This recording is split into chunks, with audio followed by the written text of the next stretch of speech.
تاني إعدادي، أهلا بكم. معانا سؤال مهم في الجزء بتاع التناسب المتسلسل. بيقول لك ما الأول المتناسب للأعداد ال 12 وال 18. أول متناسب يبقى احنا منعرفوش ايه، هنسميه اكس. خلاص فاصلة، اكتب وراه بعدين ال 12 وال 18. تناسب متسلسل زي السلسلة، يبقى اكس على 12 يساوي 12 على 18.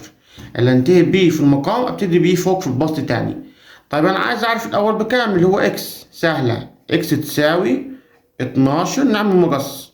او لو احنا قلنا اكس خلاص، الرقمين يخشوا بعض يضربوا في بعض، 12 في 12، 12 في 12 على مين؟ على ال 18 اللي هي قاعدة في وش المجهول.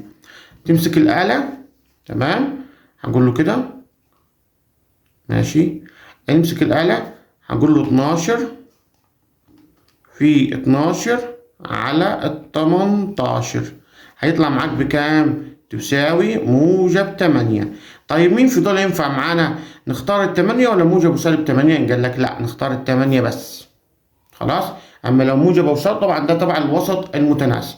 يبقى لو قال لك الاول هنسميه اكس، قال لك التالت هنسمي التالت اكس. متسلسل يعني زي السلسلة اللي هنتهي بيه في المقام